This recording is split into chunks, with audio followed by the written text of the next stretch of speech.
I've completely lost track of this. I don't know where we've gone. Yeah, we're off the rails on that one. Brace yourself for the #1 rated daytime bootstrap SaaS Honey Badger themed podcast in the Pacific Northwest. This is FounderQuest. So what were y'all talking about before I jumped on the call? We're talking about Derek's new startup, Mighty Cow. Mighty Cow. Looking pretty nice. I was telling Josh how I like the virality of it. Like if you're using Mighty Cow and you share those links with someone, then they're going to be like, oh, that's cool. I should use that too. And it's just going to help the spread. So I really like that kind of thing. I was reflecting on Honey Badger. It's like, well, we just don't really have an opportunity to get the kind of that.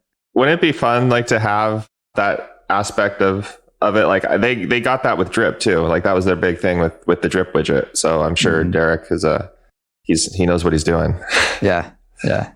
So we we tried to do that a bit when we did our you can, like when there's an error on your website, Honey Badger can display a form to collect user feedback. Yeah. And so but not really enough. The problem is it's that. Yeah. So. Well, and it's like, it's got to be a developer who is seeing it. And then like, hey, and most like what developers like trying to do something hits an error and then it's like, oh, I should add that to my app right now. Oh, I know. Like I just got a fail whale or something. Yeah, I think that the population of calendar users is probably a little bigger than the population of web developers. Yeah. That's funny, Ben, because I thought that you were going to say that the thing you liked about the idea is I'm making assumptions here, but the relatively low ops burden. Well, yes, there's that too. The problem star with the whole low ops burden thing is like now we're good at the high ops burden thing. So now we're supposed to take on more apps like that so that we can leverage those skills. Yeah. Yeah, that's kind of our thing, which we are, right? It's exactly like our next one, Hook Relay, is going to be a pretty big ops burden too. So yeah, it's like what does your company specialize in? It's like, well, we have a variety of products, all of which like process a ton of traffic. That's just what we do. It's just traffic processing. Our specialty is running services that you don't want to run yourself because it's a pain in the butt. That is pretty much every service. We should run like a house cleaning service because I'm in dire need right now. So speaking of, I was late to the call and I may actually, there's a chance I may have to run. There's a chance there may be a bunch of noise later on because a couple of days ago, my water heater just like burst open and it was just like somebody blew the Hoover Dam in my little girl's room. And so just been dealing with that, doing a lot of like wet dry vacuuming, getting a lot of use out of that $30 investment. Have you been to the Hoover Dam? No, I haven't. You should totally go check it out. It is awesome. Well, now that I know like what it would look like, what its failure mode looks like, I'm not sure I want to go there. And yeah, so anyway, I thought I had vacuumed up everything, but it turns out there's like your hot water pipes in your house have hot water in them. It's like when you have a straw and a drink and you like hold one end of it and then you pull it out and there's still drink in there. I didn't think to like go and open all the hot water faucets when I was draining the heater originally. And so as people were just sort of randomly accidentally turning them on, it would sort of like the water in the pipes would flush back into the hot water heater and then like drain out again. So I had to go take care of that. And yeah. Oh, and I learned a few things that I'll pass on to our listeners because I think one of the cool things about our podcast is the breadth. Like some people may go deeper than we do, but we cover a pretty wide variety of topics. It's the whole founder. It really is the whole founder experience. Exactly. Part of being a founder is dealing with your water heater bursting. And yeah, so I've got these friends. They're a couple. The husband is a maintenance man, and the wife is a forensic engineer. I was telling you all about this yesterday, and that means that she like goes in and whenever somebody's like some building gets screwed up and like people get sued over it, like she goes in and documents everything. It's like, who messed up here? And so I talked to them about it, and it's like once water gets under laminate flooring, it's just a goner. Like you just have to pull it up. There's no way about it because the water's never coming out. And so like yesterday I pulled up half the laminate flooring, and then the guy I just mentioned, the maintenance guy, helped me pull the rest of it up and did the baseboards and, cut the drywall around the bottom where it soaked in there. Oh my gosh. Yeah. Man, fun times. You said this happened in your daughter's room, in Ida's room. Yeah. Does she get like a cool story out of like her bed is now like it's like a pirate ship or something or an island? Well, she's really into the fact that she just has like a concrete floor now that's all gnarly. Like she's just going around being like, I love it. And maybe you should just leave it. I mean, if she's happy with it. Yeah, I don't think that's going to work out. It might affect the resale value. So the actual story is that she really wanted to play the floor is lava. And so my kids are obsessed with that. They love it. Yeah. Yeah, I saw someone tweet about that, talk about watching the show that's on Netflix. The Netflix show, yeah. I haven't seen it, but this person said, I watched it for about 8 minutes and then I got too bored. And I think I would have stuck around longer if the floor actually was lava.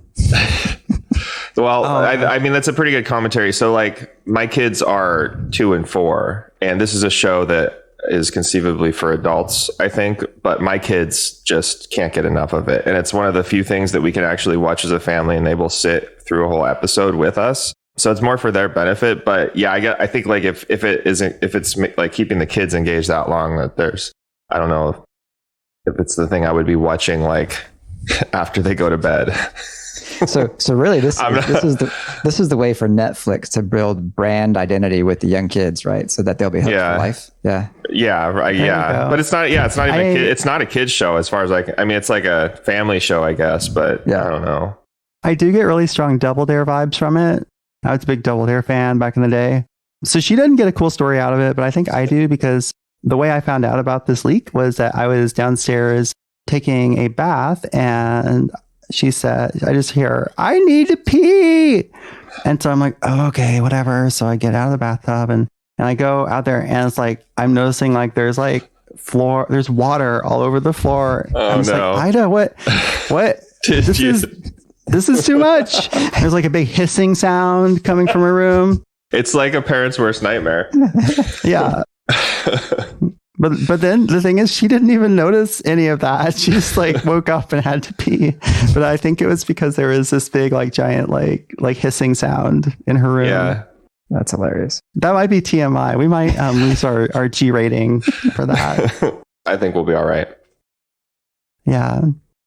Well, yesterday, or I guess earlier this week, we did our second all remote conclave, which is great. Like talking to you all. And for people who haven't listened to every single back episode, like what's wrong with you? But our conclaves are sort of our quarterly meetings where we get together and set plans for the next quarter and do everything like that.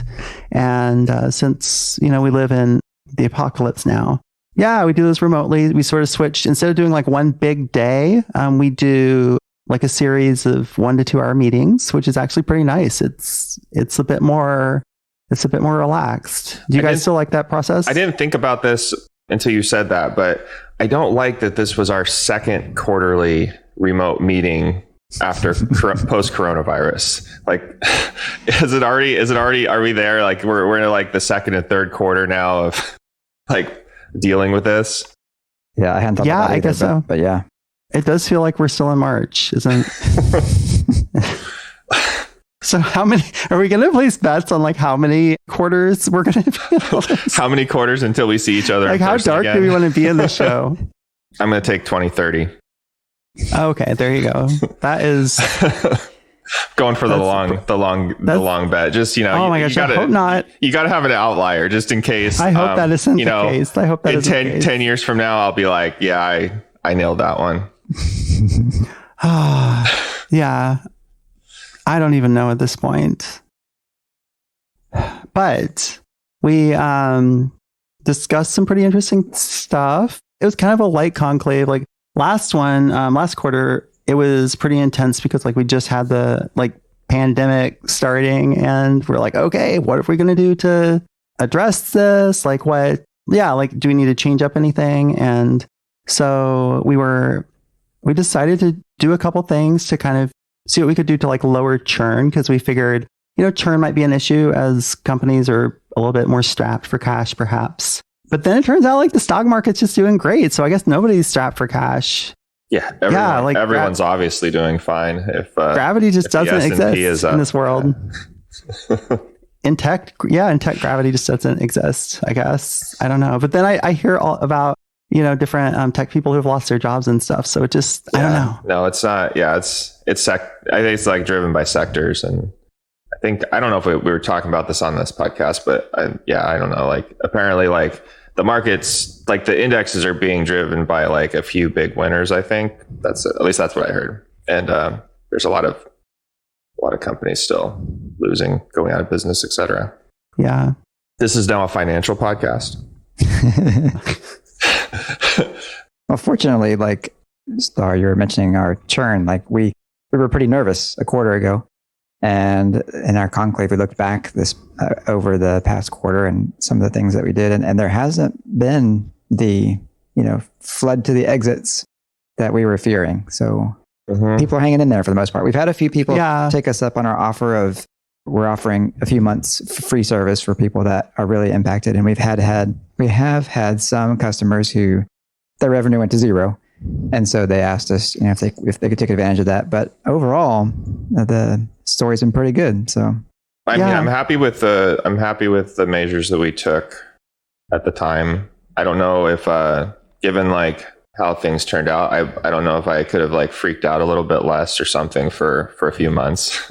But I think like we made some good decisions during that conclave, and we've implemented some good changes to, even though it wasn't like a huge numbers, I'm sure we helped to prevent some churn, and maybe even I think like we're getting more customers than we were before with our new pricing. So yeah, I think that we made some good changes.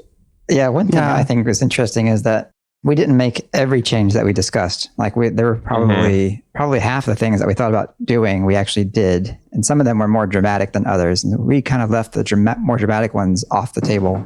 Yeah. And I'm glad that we did it that way, that we didn't totally freak out and try to do everything that we thought of, to try, because it just wasn't really necessary. And it would have been, I think, a waste of time and probably somewhat anxiety inducing to bring all these changes in at one time. So I'm glad we were held back a little bit on that. Yeah, we kind of did like a lot of brainstorming and then chose the ones that seemed to make sense as we got into it. Yeah. Yeah. So let's talk about the new pricing for a bit. I know we discussed it in more depth in another podcast, but since we're talking about sort of results and everything, like what's the main difference between our current pricing and what we had a couple months ago? Well, we switched to before we had kind of like a typical whatever, like it was like 4 levels or 4 tiers, just across the board. There's like four plans you could choose from. We switched to a system that is like a 2-tiered system where you can choose like, am I a team or am I a business? And then within those 2 tiers, you get things that like appeal to that type of customer. And then we also kind of we switched the actual like limits and actual like numbers around as well. But it's kind of like a different UI applied to like a similar pricing model. It's a bit simpler, and also, at least at the lower levels, it's a bit cheaper, right? Mm-hmm. Yeah, we reintroduced. We had removed our cheaper, like our entry level plan. Like I don't know, was it last year? Something like that. Which at the time I think it worked well. Like it turned out like that it wasn't. We didn't lose a bunch of money from that. But we thought like our reasoning I think was like now this is like a different time. Like people are a little bit less. They're less eager to buy things right now, and so we decided we wanted to try being a little bit more competitive again. Yeah, that makes sense. So the result of that is that our growth in MRR our growth in monthly recurring revenue is, it's about the same from like new accounts as it has been. It might be a tiny bit lower, but the actual number of new accounts that we're getting is significantly higher. So I think that's a real big win. Like we're all just like kind of like shocked a little bit because we're not used to making like a single change and then just seeing a pretty obvious result from it. Yeah, not when it comes to like customer acquisition. I know. I suppose looking back, you say, well, if you make your cheapest plan more than half of what the previous cheapest plan was, then maybe you might get some more customers. I guess that makes sense. Yeah. Yeah, maybe, but also like in other times when we've changed pricing, it hasn't really made a huge like immediate noticeable impact in. Well, yeah, and I don't know, like I'd be surprised that people are really that price sensitive too. I wonder. This is the first time we've really reduced prices. So in previous pricing changes, they've always gone up. Yeah, that's true. It seems like you'd expect like the reverse of that, though.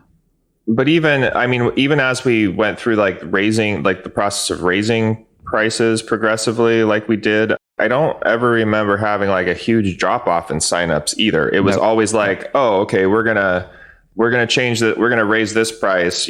Maybe we're gonna even double this price or eliminate this bottom option and see what happens. And then like nothing happens. People just continue to buy. At the same level, which is, I guess, part of what probably reinforced my thinking, like that price sensitive, like people aren't that price sensitive in this like B2B, what we're selling, is $20 a month does it make a big difference? I would have expected the same result on the way back down, to be honest. If it really doesn't matter that much to people, like the same number of people would probably keep buying. So I don't know, like it could be also like we're not talking about we did make other changes to the pricing page. Like we simplified the pricing. I think we made some good changes around the whole persona thing. Like, is my whole business going to use this? Is my team, am I a team within a larger business? Maybe even a business that uses other error tracking services across other teams, and my team just wants to try a new thing. Those changes could also be affecting the new, the increased conversion. Yeah.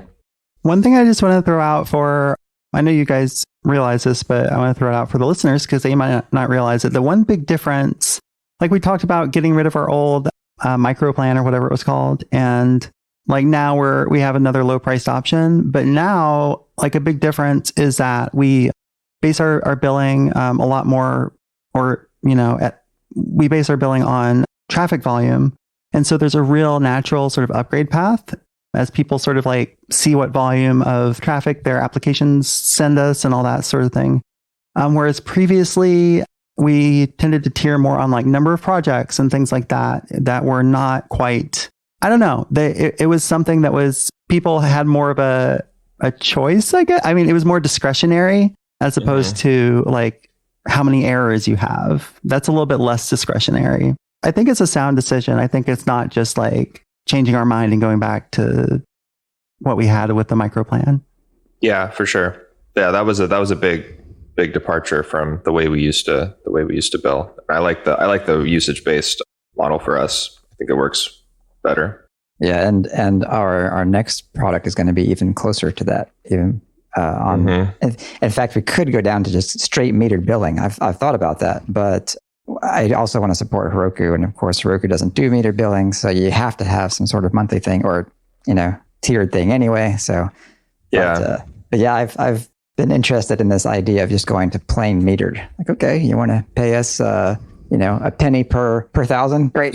And then we'll just charge you, I don't know, 5 pennies at the end of the month. Yeah, I mean, it works. That's kind of what Heroku does, isn't it? Yeah, basically. I mean, they have maybe some base limit or something, but yeah, but it really messes up your like projections and planning and stuff because you can't really say, well, your revenue is like literally tied to traffic patterns, which right. which I guess that would be interesting. Like, I guess you wouldn't have to duplicate. Like, you could just use your actual ops charts for like financial forecasting, right? Like you wouldn't have to duplicate your, you don't even need barometrics or any of that stuff. You just Yep. Yeah, all that's like one thing that seems to be the case for every place that does just pure metered billing though, is like, if you want support, you got to buy a support contract. Because I'm not like, I don't want us spending like an hour replying to somebody's email who's like paying us $1.50. right? Yeah. At least not until we have like a lot of people paying us millions of dollars on the new product, right? Right. We haven't dropped the name of the new product on the podcast yet, right? We're saving that. We're saving that till did we? Actually, I can't remember. I slipped it in a few minutes ago. Okay. So are we going to just let people kind of like scrub back and get that if they want to, and then we'll pretend it never happened, or are we going to? Okay, we'll do that. Yeah. Maybe it'll show up in the show notes. It might. I read something that Amy Hoy wrote like years ago that was like, just have multiple launches. So I'm all like behind that. So we are totally doing that. We can re-announce the name like next week. It'll be fine. Yeah, we're gonna try the multi-launch thing. Always be launching. We currently have filled 7 of the 10 alpha slots for Heroku. So the way that Heroku works. Yeah. The way that Heroku works when you're building an add-on is you need to have 10 alpha testers using it before they will allow it to be listed publicly in the marketplace as a beta. And so a couple weeks ago, we asked on the podcast for people to reach out, and they have. Thank you so much for all those who did. And we've had 7 people. So we need 3 more to be able to finish that cohort. But the early testing that we're getting from these alpha testers has been useful, and the feedback has been good. So things are looking up. Awesome. Should I do a little pitch? I don't think we've done a little like description for anybody who might want to alpha test. Can I take a shot? What it does? This will get me ready for working on the marketing site. Yeah, do it. Yeah, we haven't talked about it. We talked about it last episode. When Star wasn't here. Yeah. So I want to hear Star's take. Go for it. Go. Okay. So when you're building a web application, oftentimes you have to use webhooks to interface with some sort of external service. And that's both inbound webhooks and outbound webhooks. And the thing is, like, you want your webhooks to be super reliable for your users. Like if you send a webhook saying, hey, we processed this piece of information to your user system, you want that to arrive on time and intact. Well, doing that is really, really, really hard and a real pain in the neck. And there's lots of edge cases and it sucks. I know, because I ran into all of them when I was building like the first version of our uptime checker. It really sucks. That's why we built Hook Relay. Hook Relay, it's like just add reliability to your inbound and outbound webhooks. Hook Relay, sign up now. That was awesome. Nice. Thank you. We could clip that and transcribe it and just put it on our copy. That's the copy for the new website. Yeah. There you go. Yeah. So what should people do if they want one of those slots in the alpha tester? And there's 3 and only 3, right? There's only 3. There's only 3. They're gone. When they're gone, they're gone. So yeah. Act now. Supplies of it. Registration's ending at midnight tonight. You can email me, ben@honeybadger.io, or you can hit me up on Twitter. You can DM me, Stimpy. But yeah, I'm happy to give you some info on how to get started once you email me. Okay, awesome. For those who aren't Heroku users, because we've had a couple of our friends who are like, yeah, I'd help you test it, but I don't do Heroku.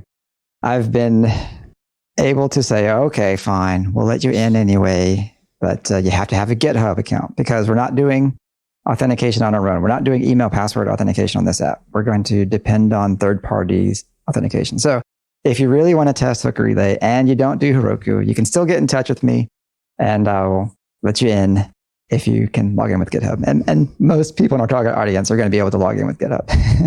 Yeah. Are we going to support Apple's new Apple sign in? Sign in? Probably not. I haven't used it for anything. I haven't used it either. You can't say that, Ben. They're gonna take us out of Apple Podcasts now. Do we have to give Apple 30% of our revenue if we use their? We mentioned our product on this podcast, so we've got to give them 30% of our revenue. Well, one other thing that we discussed at the remote conclave was we've been trialing ProfitWell Retain for, I guess, 2 weeks now, not too long. But this was another effort to sort of reduce churn. And what ProfitWell Retain does, if you don't know, is it's essentially a dunning system. When you have lots of people who are on recurring payments. Sometimes their credit cards stop working for whatever reason, and you need to reach out to them and have them enter new credit card information. And if you don't do this, or if they don't, act, if they don't update their credit card information, well, then you lose them as a customer, and that kind of sucks. So yeah, ProfitWell Retain sends out emails to remind people. It has little in-app widgets that pop up and everything. And we had our own dunning emails, in place, but we didn't have any sort of in-app stuff. And so that's been really good so far. It's kind of too early to say exactly, but if it's something we want to keep, but so far, results are suspiciously good. I don't believe in miracles. So no, I don't know. It's just it just seems to have drastically reduced our churn due to sort of failed payments. And I don't know, that might be a fluke, but hopefully it's not. And hopefully next month I'll be just singing the praises of Retain. In general, it seems to be a pretty good product. Mm-hmm. Integration was pretty easy. They all the edge cases that, of course, because this is billing and we have a lot of customers already and we had existing systems in place, I was worried about a lot of things, and the rep answered all my questions about different edge cases, and they seem to have thought about all of them before and, implemented sensible behaviors. So yeah. This is in addition to, because we have Stripe automatically updates some cards, right? This is on top of that. If that fails, then this kicks in. Is that how that works? Or okay, yeah, and it's actually it's pretty cool because in the user interface, it tells you how they were individual customer was retained, and so it'll tell you if Stripe automatically, I think it's called smart retries or something. Or wait, is that called smart retries? I don't know. I'm not sure. Maybe I'm just making this up, but it will tell you how they were retained. And because Stripe offers that behavior where, they will see that a card is expiring and they will sort of automatically update. Yeah. Somehow they get the new card. The new expiration date and stuff. Is that what it does? Yeah. Yeah. But that apparently doesn't work with everybody. And I guess sometimes cards aren't expiring, and sometimes the cards just, change accounts, or something happens and the card just becomes invalid. Yeah, maybe they get canceled, or corporate card, they switch to a different card or something. Yeah, I'm sick of cancel culture. Why do I have so on a related note, spicy. I'm just kidding. Since we're talking about payments and Stripe, can I rant for a bit about something payments related? Yes, go. It's not dunning. It is chargebacks. Okay. And so we don't have a lot of chargebacks here at Honey Badger, thankfully, but it's rare that we do. But when we do, it really gets my goat. It really, really does. Because people, the ones that we've had anyway, are typically bogus. Someone says, "Oh, you didn't give me a refund when I asked for it." It's well, you never asked for a refund. Or, it was a fraudulent charge. It's "Oh yeah, you've been paying us for 4 years. How is this fraudulent?" And it's just we just had one recently where the company went out of business. And so obviously they're not going to keep paying for services if they're out of business. But instead of canceling the service with us, we got a chargeback from their last month of service. And the reason was, refund requested, but you didn't issue the refund. It's I haven't even heard from you before. And so I emailed the person, and their email is undeliverable because the whole domain's gone. And I'm okay, fine. That's okay. Well, we won't be charging anymore, obviously. But, now are we not only out of that service fee for that month of thing, but we're also out of the fee that Stripe charged because they don't refund the processing fee. So, whatever that was. And then there's also a $15 chargeback fee. So, depending on how much that person is paying per month, right, you could go negative, on that. And it's just, and aren't chargebacks also are chargebacks bad for, your processing, capability too? You get enough of them. It's a spam report, right? Exactly. Almost. Yeah. Yeah. So again, like I said, it's very rare that we have them, but man, if you're going to shut down your business, just cancel your cards. Don't ask for chargebacks. It's rough. I wonder like who is the actual person who's like initiating those chargebacks? Because like whose first thought is like to call the bank and like report, like it makes me wonder if almost like they like outsource like shutting down various systems to someone like some accountant or something, or a lawyer whose like policy is just to this is like a matter of policy. Like they just they make some sort of like low effort to go and cancel things, and then they just charge backs across the board or something. Right. Yeah. I don't know. That's just I have no idea. But I hadn't thought of that. Yeah. I wonder if there's like I'm trying to see the good in people. I wonder if there's like call centers in India where people just like call around the clock to credit card companies on behalf of people demanding chargebacks for things. Yeah, like maybe this is a startup that everyone is using. It's like they like write the letter for you. Like it's been a journey. And then they take your statements and they just go down the list and chargebacks for everyone. Yeah, sorry, you said that. They throw your data away. You said that call center thing. Sorry, that reminded me of when I canceled the Wall Street Journal recently, and I had to go through one of those call centers just to cancel my account. And and they gave me those, the 3 different pitches while I'm on the phone. Like, are you sure you don't want to save this much? And like, no, I just want to cancel. You sure you want to save this much? And it drives me crazy. Yeah, it's like, it's easy to sign up, but man, if you want to cancel, you got to turn over your birth certificate or whatever. And it's like, and that's the thing that kills me when we get a chargeback. It's like, we try so hard to be so accommodating to people. Like we've had people, contact us and say, hey, I've been paying you for a long time, but I haven't used your service for like 6 months. Can I get a refund on all those transactions? And, we don't love to do that, but it's like, yeah, okay, sure, But so that when we get one of those chargebacks and it's like, oh, they were not responsive. And it's like, oh, you didn't even contact us. That's what gets my goat. That's like, oh man, at least give me a chance to help you out here. But I wonder, how like people contact us to handle like refunds of like Honey Badger energy drinks. I wonder if people are contacting Honey Badger energy drinks. That's a good question. Yeah, maybe. Yeah, maybe they did contact someone. It was just the wrong company. Just the wrong someone. Okay, maybe I should be upset. I should peace out here. Okay. This just like no. I wasn't saying don't be angry. This just like further confirms for me that we need alliances with the other honey badgers in the world, specifically for handling cross support requests, like we've talked about in the past. What's the name of a group of honey badgers? What do you tell me? I don't know. I don't know. Hurricane. Hurricane of honey badgers. I didn't have a funny answer. I thought like that was y'all's job. I just asked a question. It's definitely not flock of honey badgers. Well, if we can't arrange the cross-company customer support, at least we should do a cross-company affiliate thing so we can get a cut of all that fine Bitcoin action or some of those. Oh, that's a good idea. Yeah. Mm-hmm. Yeah. Yeah. Have to order some of those energy drinks. Although after that, is it an energy drink or a supplement? It's supplement like protein powder, actually. Yeah. So we could do an energy drink. like a literal honey badger energy drink. We could sell it to all the old school Mountain Dew chugging programmers. Yeah. Well, the new ones, they do drink energy drinks. It's all rock stars and I don't know if it's Red Bull, but and Fruit Ninjas. Okay, so you got me. My favorite energy drink is Fruit Ninja. You made me think of a completely different tangent. All right. 100% unrelated. Trademarks. Okay, so 5 years ago, we registered our trademark. And I'm learning that at the end of 5 years, you need to renew your trademark.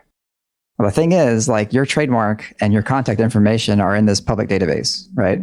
So when that 5-year mark comes up, you get tons of spam from companies who want to help you with your registration, renew your registration. Yeah. And so I've been swimming, my email inbox is overflowing with all these trademark companies. Hey, you need to renew it. And of course, you also get those ones in the physical mail that look like invoices. It's like, it's, here's your bill. And this is not a bill, right? Yeah. And it's like refinancing your mortgage or exactly. Yeah. So interesting little tidbit I learned these past couple weeks.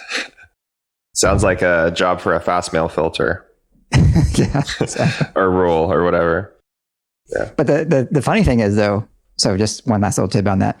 Like I started getting these emails probably about a month ago. And our registration first renewal, you don't have to do it until you get to that 5-year mark, like on the same date. And that date actually happened this week.